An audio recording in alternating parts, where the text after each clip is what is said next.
Today class में आप सभी का स्वागत है। तो कल क्लास आपका हिस्ट्री का नहीं मिल पाया था, इसके लिए सॉरी। आज हम लोग देखेंगे बलबन के बारे में अच्छे से, पूरा डिटेल में देखेंगे। इससे पहले हम लोगों ने प्रथम मुस्लिम शासक रजिया सुल्तान के बारे में अच्छे से देख लिया है, मेंस लेवल का, साथ में प्री का भी। तो आज हम लोग बहराम शाह से स्टार्ट करेंगे, नसरुद्दीन महमूद शाह, इसके बाद बलबन को देखेंगे। तो ये जो बीच के कड़ी हैं आपके, जो बहराम शाह हैं, इसके बाद फिरोज शाह, इसके बाद आपके जो अलग अलग जो छोटे छोटे शासक हुए, महमूद शाह, नसरुद्दीन महमूद, तो इनके बारे में छोटा छोटा जो आपका पॉइंट होगा उसके बारे में देखेंगे। और मेन से संबंधित जो पॉइंट होगा उसको हम लोग आज ही देख लेंगे। तो चलिए स्टार्ट करते हैं। तो पहले कल हम लोगों ने देखा था रजिया सुल्तान। तो रजिया सुल्तान क्या क्या हो गया था, मृत हो गया था। कुछ हिंदू डाकुओं ने कैथल में उनको क्या कर दिया था, मार दिया था। और उसके साथ ही उसके पति, जिनका नाम था क्या, अल्तुनिया, तो अल्तुनिया की भी मृत्यु हो गई थी, क्योंकि अल्तुनिया ने ही तो षड्यंत्र रचा था उसको मारने के लिए, लेकिन अंततः उसने शादी किया था। तो अल्तुनिया के साथ तुर्की शासक हुआ करते थे, जो गुलाम तुर्की शासक थे, और एतगीन। तो इन्हीं सबों ने मिलकर क्या किया, षड्यंत्र रचा था, लेकिन अंततः कैथल के डाकुओं ने ही रजिया सुल्तान को मार दिया। उसके बाद तुर्की गुलाम शासकों ने क्या किया, मुइनुद्दीन बहराम शाह को, तो मुइनुद्दीन बहराम शाह को क्या किया, गद्दी पर बैठाया। तो इस बात को ध्यान में रखिएगा, गद्दी पर किसको बैठाया, मुइनुद्दीन बहराम शाह को। अब इनका शासनकाल कब से स्टार्ट होता है उसके बारे में देखते हैं। तो 1240 से लेकर 1242 के बीच बहराम शाह का शासनकाल मात्र 2 वर्षों का था, क्योंकि इस समय क्या था कि तुर्की गुलाम जो सरदार थे उनकी शक्तियाँ बढ़ गई थी। जो सल्तनत काल के जो आपके सुल्तान हुआ करते थे उनकी शक्तियाँ क्या होती थी, क्षीण होने लगी थी। और ये कहाँ तक चलता रहा, तो बलबन के समय तक चलता रहा ये ऐसा ही प्रोसेस, क्योंकि बलबन ने राजत्व का सिद्धांत लेकर आया, जिसमें उसने कहा कि हम पैगंबर के, भगवान के प्रतिनिधित्व हैं, जिले इलाही हैं। तो उसने ये प्रथा स्टार्ट की, जिसकी वजह से वो सुल्तान की पदवी पर दोबारा बैठा। तो उसके बारे में देखेंगे। तो तुर्की गुलाम सरदारों ने क्या किया था, इसी के समय में एक नया पद का सृजन किया था, जिसका नाम था नाइब ए मुमालिकात। तो नाइब ए मुमालिकात ध्यान में रखिएगा, नाइब ए मुमालिकात पद का सृजन किसने किया, तुर्की गुलाम सरदारों ने किया। जो कि नाम मात्र का शासक था कौन, बहराम शाह, क्योंकि संपूर्ण जो शक्तियां था वो किसके पास चली गई थी, नाइब के पास। और प्रथम नाइब कौन बना था, तो एतगीन। लेकिन क्या हुआ कि बहराम शाह शासक था, सुल्तान था, तो ऐसे किसी को अपनी पूरी शक्ति जाने नहीं देता। तो 2 वर्षों के अंदर अंदर ही तो क्या, एतगीन को उसने मार डाला, उसका वध करा दिया। तो एतगीन की मृत्यु हो गई 2 वर्षों के बाद। तो बहराम शाह से संबंधित कुछ ज़्यादा खास नहीं है। इसके बाद देखते हैं आपके जो शासक बने उनका नाम क्या है, तो अलाउद्दीन मसूद शाह। अलाउद्दीन मसूद शाह का शासनकाल चला 1242 से 1246 तक, 4 वर्षों तक इनका शासन काल चला।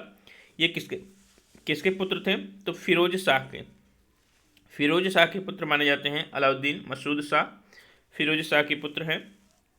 और फिरोज शाह का माता का क्या नाम था, हमने कल ही बताया था, आप लोग कमेंट करिएगा।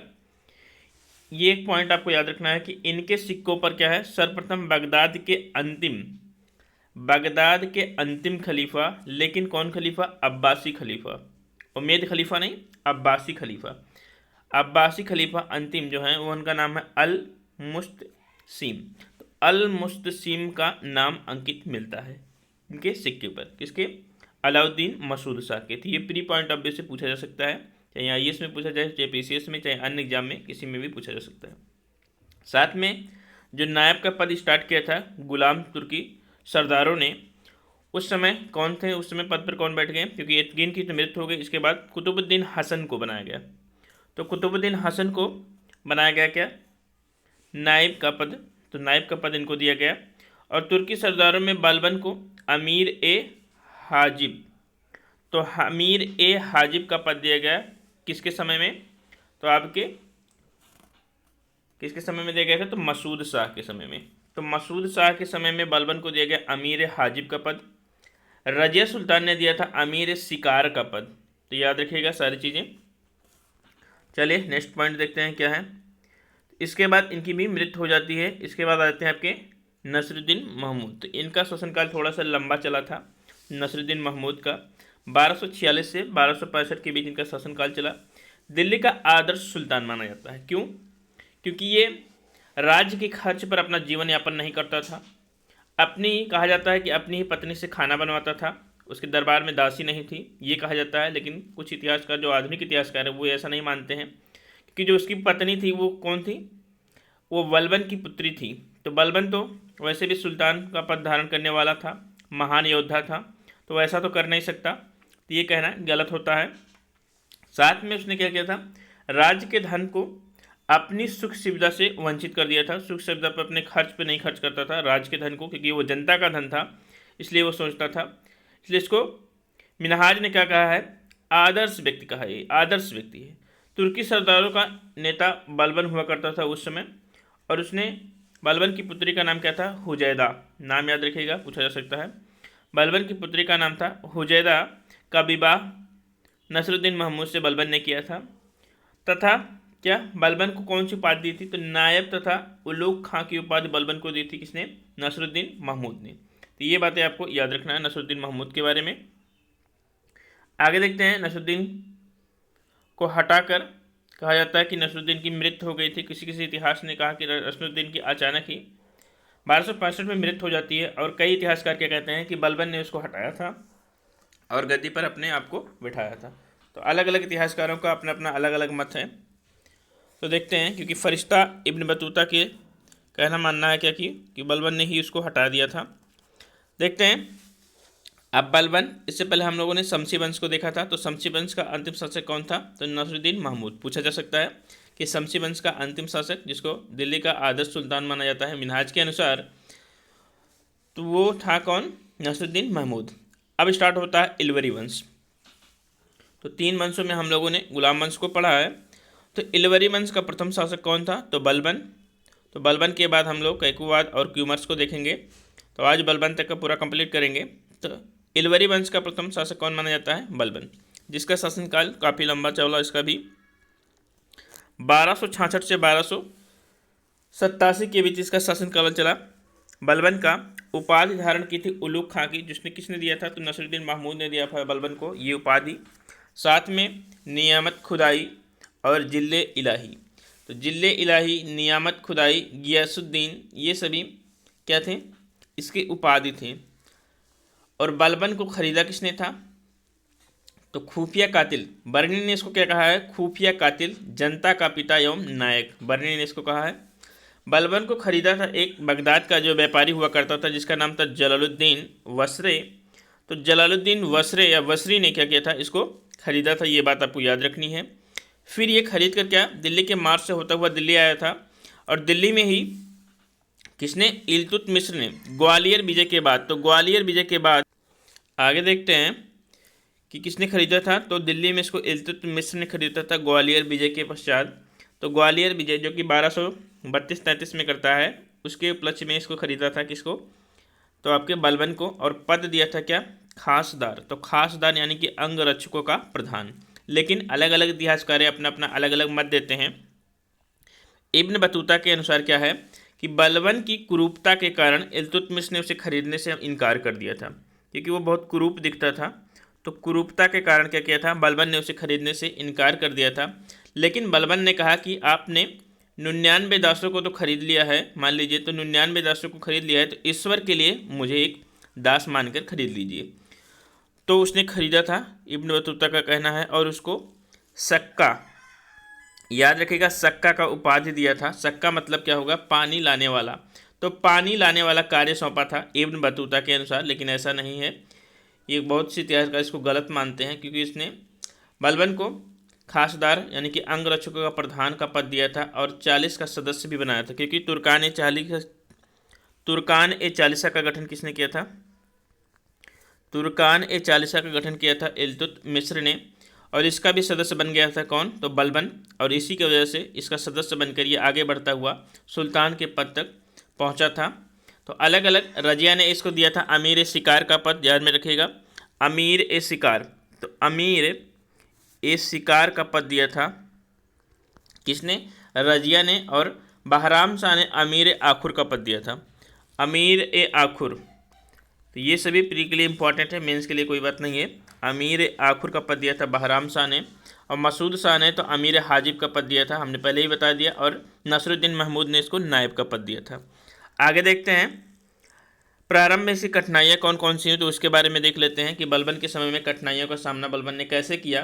तो बलबन के सम्मुख बहुत सी कठिनाइयों का सामना करना पड़ा, तो बलबन ने उसको एक एक करके नष्ट किया।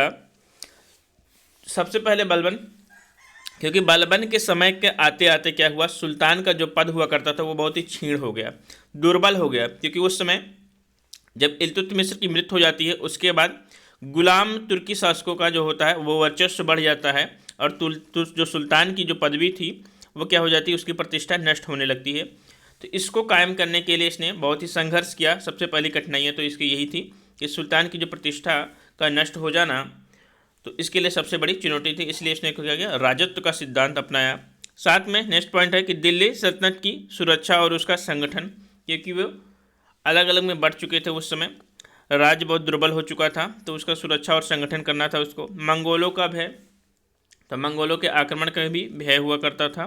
साथ में बंगाल पर उस समय की स्वतंत्र हो चुका था, तो बंगाल भी उस समय, क्योंकि जब दिल्ली सल्तनत खुद ही दुर्बल हो चुका है तो स्वतंत्र होने के लिए कोई दिक्कत नहीं है। तो बलबान बंगाल में उस समय किसका शासन हुआ करता था, तो अरसला खां, तो अरसला खां स्वतंत्र रूप से अपने आप को बंगाल का राज्य घोषित कर लिया था। हिंदू शासकों का भी डर हुआ करता था, साथ में मेवाती और कटेहर और दोआब के हिंदू शासकों के विद्रोह भी हुआ करते थे। तो इसके समय में इतनी कठिनाइयों का सामना करना पड़ा। अब देखते हैं उन कठिनाइयों को उसने कैसे हैंडल किया, कैसे समाप्त किया, तो उनके बारे में देखते हैं एक एक करके। तो सबसे पहले स्टार्ट करेंगे हम लोग बलबन का राजत्व सिद्धांत, बहुत ही इंपॉर्टेंट है मेंस के लिए। 100% यदि बलबन से क्वेश्चन आया तो 2 से 3 पॉइंटों में बलबन के क्वेश्चन बनते हैं। एक है बलबन का राजत्व सिद्धांत, एक है बलबन का शासन प्रशासन और गुप्तचर, दूसरा है बलबन के चरित्र के बारे में, उसका मूल्यांकन के बारे में। तो 3 चीज़ें बलबन से संबंधित महत्वपूर्ण क्वेश्चन बनते हैं। तो पहले देखते हैं बलबन का राजत्व सिद्धांत। तो बलबन दिल्ली सल्तनत का पहला शासक था जिसने सुल्तान के पद और अधिकारों के बारे में विस्तृत रूप से विचार प्रकट किया। तो सुल्तान का पद, क्योंकि इल्तुतमिश के बाद क्या हुआ था, उसकी प्रतिष्ठा क्या होती, लगभग नष्ट हो चुकी थी, तो उस प्रतिष्ठा को कायम करने के लिए, उसको प्राप्त करने के लिए इसने राजत्व के सिद्धांत को अपनाया। तो इसी के बारे में हम लोग देखते हैं। तो राजत्व के सिद्धांत की 2 प्रमुख विशेषताएं हुआ करती थी, उनमें से एक क्या है, तो सुल्तान का पद जो है वो ईश्वर के द्वारा प्रदान किया हुआ होता है। तो जो सुल्तान का पद है वो ईश्वर की देन है, ईश्वर के द्वारा प्रदान किया गया एक पद है सुल्तान का, और सुल्तान का निरंकुश होना आवश्यक है। तो निरंकुश होना क्या है, यानी कि निरंकुश मतलब तानाशाही होना, तो इसका मतलब विकेंद्रीकरण से क्या होना, केंद्रीकरण की तरफ। तो सुल्तान का निरंकुश होना आवश्यक है। ये 2 सिद्धांत उसने बताए राजत्व सिद्धांत में। उसके बाद क्या क्या हुआ आगे देखते हैं। तो उसके अनुसार क्या हुआ, तो उसके अनुसार सुल्तान जो है ईश्वर का क्या है, प्रतिनिधित्व। तो सुल्तान जो है वो क्या है, पृथ्वी पर, जो पृथ्वी पर है, क्योंकि सुल्तान तो पृथ्वी पर ही है, तो सुल्तान पृथ्वी पर ईश्वर का प्रतिनिधि यानी कि नियामत एक खुदाई है, और उसका स्थान केवल पैगंबर के पश्चात है। तो पैगंबर हमने पूरा पूरा देख लिया अच्छे से ही, खलीफा सब कुछ। तो उसका जो स्थान आता है वो किसके बाद आता है, तो पैगंबर के पश्चात ही उसका स्थान आता है, और ईश्वर का प्रतिनिधित्व है कहाँ पर, पृथ्वी पर। नेक्स्ट कहता है क्या, कि सुल्तान को कार्य करने की प्रेरणा, जो सुल्तान को कार्य करने की जो प्रेरणा मिलती है और जो शक्ति मिलती है वो ईश्वर से ही प्राप्त होती है। यानी कि वो उसने क्या किया, अपने आप को ईश्वर जैसा बताने की कोशिश की, ताकि लोग उसके ऊपर क्या करें, विश्वास करें, अपनी प्रतिष्ठा को कायम कर सके वो, फिर अपने पद को वो क्या करे, प्राप्त कर सके, व्यवस्थित कर सके। इस कारण क्या किया, जन साधारण या सदस्यों को उसके कार्यों की आलोचना करने का अधिकार नहीं। उसने क्या कहा कि मैं क्या है, मेरी जो शक्ति है और जो मेरा प्रेरणा है वो कहाँ से मिलता है, मुझे ईश्वर से प्राप्त होता है।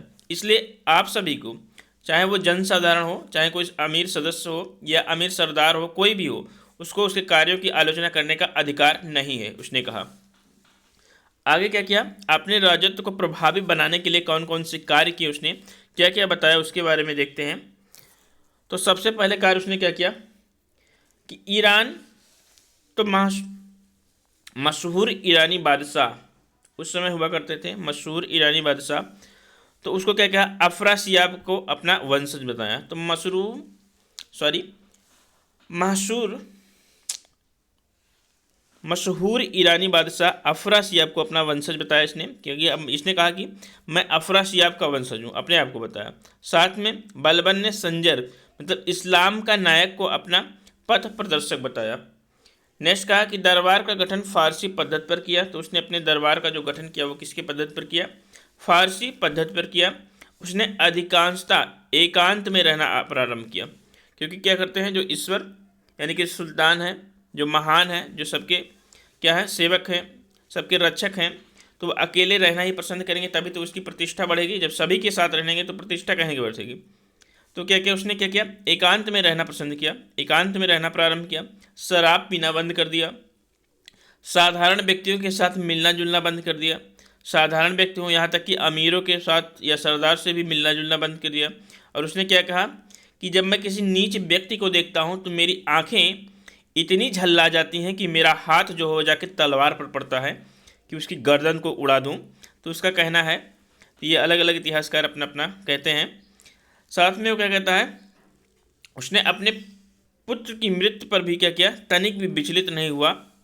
इतिहासकारों का कहना कि जब उसके पुत्र की मृत्यु हुई तब भी वह तनिक भी विचलित नहीं हुआ। लेकिन इतिहासकार क्या कहते हैं कि वो जब अकेले में होता था अपने दरबार में, तो वह क्या करता था, फूट फूट कर रोया करता था, क्योंकि सामने रोएगा तो उसकी क्या होगी, दुर्बलता को वो व्यक्त करेगा, अपनी दुर्बलता को। तो ऐसा वो करना नहीं चाहता था, क्योंकि वो अपने आप को बहुत ही महान और सभी पर शासन करने वाला बताना चाहता था। तो इसलिए वो क्या करता था, अकेले में अपने पुत्र के वियोग में क्या करता था, फुट फुट के रोता था। साथ में वह कभी भी पूर्ण वेशभूषा के बिना किसी के सम्मुख नहीं आता था। तो उसका पूरा का पूरा शान सज्जा होता था, तभी वह किसी के सामने आता था। तो ये बात याद रखिएगा। राजत्व जब आम जनता के पास जाता था तो वह छीड़ हो जाता, मतलब राजत्व जब आम जनता के पास पहुंचा तो वो छीड़ होने लगा। तो उसके बारे में भी पता होना चाहिए। आगे देखते हैं और कौन कौन से कार्य किए। इस प्रकार क्या किया, बलबन ने अपने व्यवहार को, तो जो उसका व्यवहार था पहले व्यक्ति बलबन हुआ करता था, के स्थान पर उसने सुल्तान बलबन को उठा दिया, मतलब अपने आप को सुल्तान घोषित किया। किसने, बलबन ने। और उसने क्या क्या किया, तो उसके बारे में देखते हैं। अपनी प्रतिष्ठा को कायम रखने के लिए, अपनी प्रतिष्ठा और शक्ति को बनाए रखने के लिए, वृद्धि करने के लिए, तुर्कानी चहलगानी का दमन करने के लिए और कौन कौन से कार्य किए उसने। तो उसने सिजदा, याद रखिएगा, सिजदा और पैबोस बहुत भी ध्यान में रखिएगा। तो उसने सिजदा का मतलब भूमि पर लेटकर अभिवादन करना। साथ में पैबोस मतलब सुल्तान के चरणों को चूमना। ये एक रीतियाँ प्रारंभ की किसने, बलबन ने। और ईरानी त्यौहार नौरोज का प्रारंभ किया। इतने कार्य भी बलबन ने किया, ये भी आपको याद रखना है, इम्पॉर्टेंट है। आगे देखते हैं।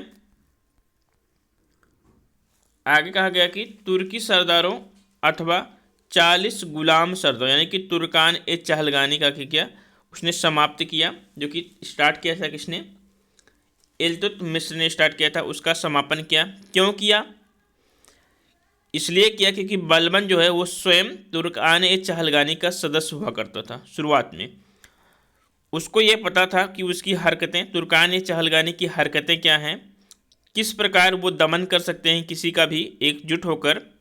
इसलिए क्या किया, उसने उसको समाप्त करने की पूर्णतः कोशिश की और उसमें सफल भी हुआ, क्योंकि उसको पता था यदि मैं उसको समाप्त नहीं करूँगा तो जिस तरह से, क्योंकि वो उसी का सदस्य था और उसी का फ़ायदा उठाकर ये सुल्तान तक पहुँचा था, तो कोई और भी इसको क्या करता था, इसका वध करके सुल्तान बन सकता है। तो उसने पहले इसी को समाप्त करने की योजना बनाई।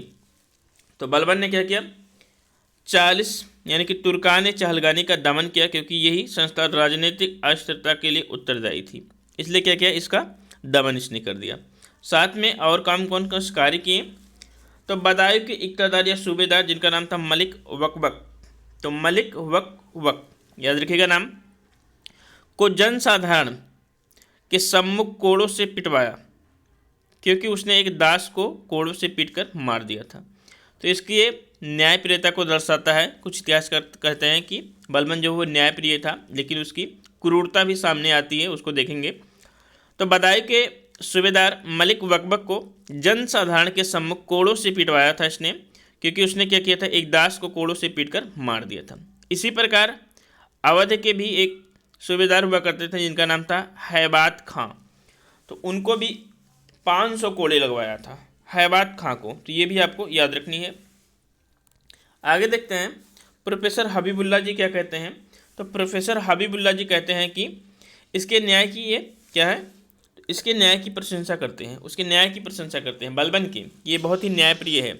लेकिन और जो इतिहासकार हैं वो इसकी क्रूरता को भी दर्शाते हैं। उसमें एक है कि उसने अवध के इक़्तिदार अमीन खां को क्या किया था, मृत्युदंड देकर अयोध्या के फाटक पर लटकवा दिया था। क्यों लटकवाया था? क्योंकि ये बंगाल का जो तुगरिल था उससे हार कर वापस आया था और इसी कारण से उसने क्या किया था, उसको लटकवा दिया था। अपने चचेरे भाई शेर खां को जहर देकर मरवा दिया था। तो ये उसकी क्रूरता को भी दर्शाता है। कुछ इतिहासकार कहते हैं कि वो न्यायप्रिय था, लेकिन वो खुफिया कातिल भी हुआ करता था, अमीरों को चुप चुप कर उसकी हत्याएं करवाया करता था। तो ये भी उसकी क्रूरता का भी एक उदाहरण है। आगे देखते हैं उसके सैन्य संगठन। तो उसने सैन्य संगठन को कैसे मजबूत किया था, क्योंकि उसको पता था यदि मैं अपना सैन्य संगठन मजबूत नहीं करूँगा तो अपनी प्रतिष्ठा और शक्ति को कैसे सुरक्षित रख सकता हूँ। तो अपनी शक्ति और प्रतिष्ठा की सुरक्षा के लिए उसने सैन्य का गठन किया।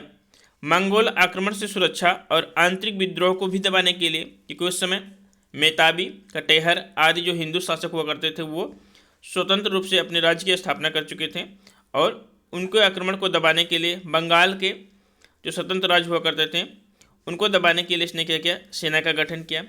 अपनी निरंकुशता को कायम रखने के लिए सेना का गठन किया। अपनी सेना की संख्या को इसने वृद्धि की, जो इसकी सेनाएं थे उसको वृद्धि किया, उनके वेतन में वृद्धि किया, उसको कौशल दिया, उसको शिक्षण प्रशिक्षण दिया सेना को। साथ में सेना का एक विभाग दीवान ए अर्ज, ध्यान में रखिएगा प्रीलिम्स के लिए इंपॉर्टेंट है, दीवान ए अर्ज नामक सैन्य विभाग की स्थापना किसने की, इसके बारे में पूछा जाता है। तो किसने किया था? बलबन ने किया था।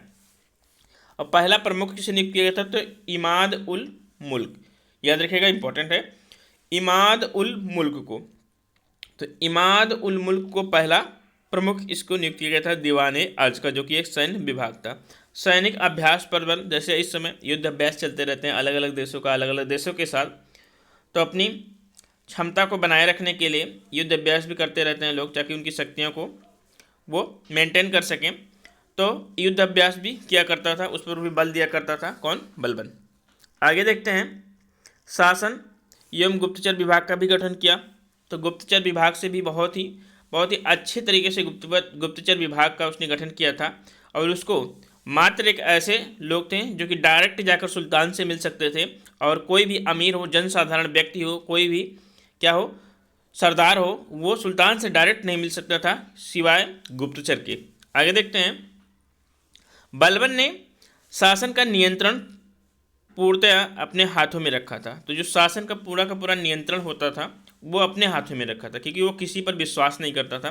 कोई भी देशद्रोही या उसके प्रति विद्रोह कर सकता था। पदाधिकारियों, वजीर तथा नायब जैसे पद का महत्व ही घटा दिया था। जो पदाधिकारी हुआ करते थे, जो नायब का पद स्टार्ट किया था नायब मुमलकात का, किसने? तुर्कों ने। तो तुर्की गुलाम सरदारों ने जो स्टार्ट किया था उसको भी समाप्त कर दिया, उसके महत्व को एकदम ख़त्म कर दिया। प्रत्येक अधिकारियों की नियुक्ति वह स्वयं करता था, स्वयं देखभाल करता था सारे अधिकारियों का, और केवल उच्च वंश के व्यक्तियों की ही नियुक्त करता था। क्योंकि उसने पहले ही कहा कि क्या कहा कि जब मैं भी किसी नीच कुल के व्यक्ति को देखता हूँ तो मेरी आंखें जलने लगती हैं, और गुस्से से हाथ मेरा कहाँ पर पड़ता है? तलवार पर आकर पड़ जाता है। तो ये याद रखिएगा, इसलिए उसने केवल उच्च वंश के व्यक्तियों की ही नियुक्त की। गुप्तचर जिसको कहा जाता है वरीद, तो गुप्तचर विभाग का भी गठन किया ताकि उसके पास सूचनाएं पहुंचती रहें कौन कैसे काम कर रहा है। तो स्वयं बलबन नियुक्त किया करता था गुप्तचरों को, और सुल्तान से सीधे संपर्क हुआ करता था गुप्तचर का। सुल्तान से सीधे संपर्क किसका हुआ करता था? गुप्तचरों का। तो ये थे बलबन के बारे में और कुछ पॉइंट हैं, साथ साथ बलबन का मूल्यांकन है, ये हम कल देखेंगे। कल पूरा का पूरा गुलाम वंश समाप्त हो जाएगा, इसके बाद हम लोग खिलजी वंश स्टार्ट करेंगे। वीडियो अच्छा लगे तो प्लीज़ चैनल को सब्सक्राइब कर लीजिएगा। थैंक यू, धन्यवाद।